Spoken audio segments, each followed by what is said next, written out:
Hello বন্ধুরা, আজকে আমাদের একটা পুজোর বাড়ি যাওয়ার কথা আছে। এবার মিষ্টি তো সাথে নিয়ে যেতেই হবে পুজোর বাড়ি যেতে গেলে।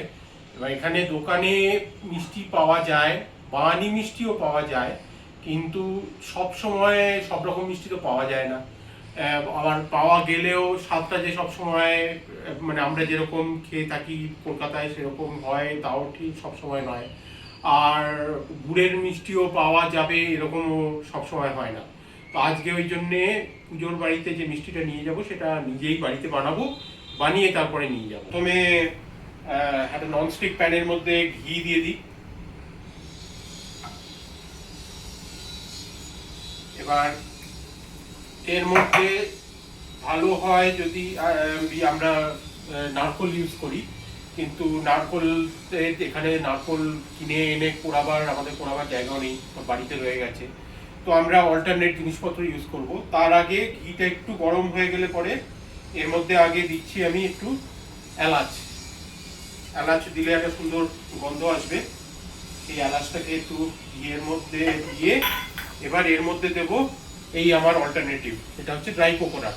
এটা কিনতে পাওয়া যায় দোকানে। এই ড্রাই কোকোনাটটাকে এর মধ্যে আমি দিয়ে ভালো করে নাড়িয়ে চাড়িয়ে নেব।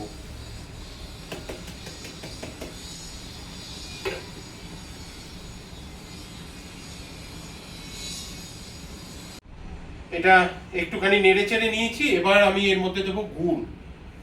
গুড় দিয়ে দিচ্ছি। এটা জ্যাগারি পাউডার, মানে গুড়ের পাউডার এখানে পাওয়া যায়। তো আমি এটা দিয়ে দিচ্ছি এর মধ্যে। আর সাথে করে দেব অল্প একটু চিনি। এবার আবার একটু নাড়িয়ে চাড়িয়ে নেব।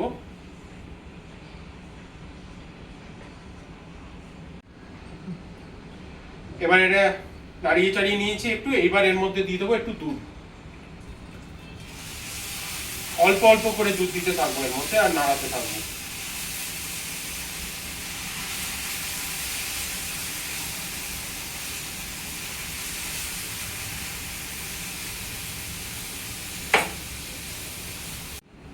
পুরটা রেডি হয়ে গেছে। গ্যাসটা অফ করে দিচ্ছি। দিয়ে এবার এটা নামিয়ে ঠান্ডা করতে দিয়ে দেবো। নারকোলটা তো হয়ে গেছে। এবার যেটা করব সেটা হচ্ছে দুটো পাকা আম নেব। এই আমগুলোকে কেটে একটা মিক্সির মধ্যে একটা পেস্ট মতো বানিয়ে নেব।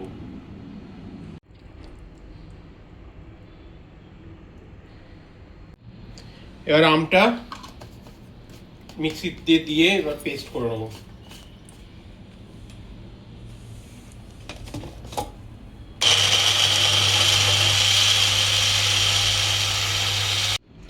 এইবার এটার মধ্যে দিয়ে দেবো অল্প কনডেন্সড মিল্ক। আর তার সাথে দিয়ে দেবো যে আমের যে পেস্টটা বানিয়েছিলাম সেই পেস্টটা। দুটো দিয়ে ভালো করে মিলিয়ে মিশিয়ে এটাকে নাড়িয়ে নেব।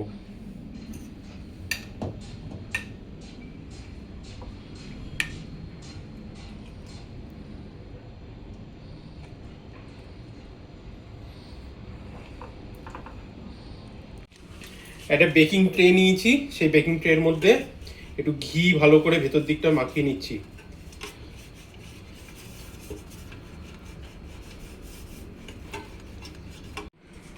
এবার এই ট্রেটাকে একটু প্রি হিট করতে দিয়ে দেবো ওটিজির ভেতরে।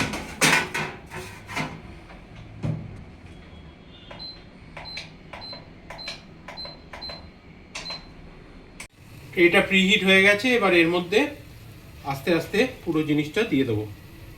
দিয়ে সমান করে সুন্দর করে ছড়িয়ে দেবো।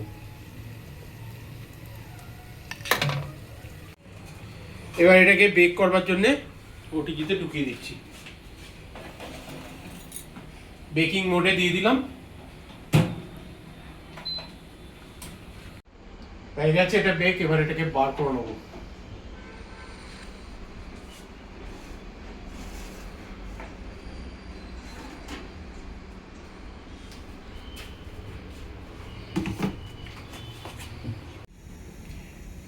এটাকে আমি ফ্রিজে ঢুকিয়ে রেখেছিলাম ইয়ে থেকে, ওটিজি থেকে বার করবার পর।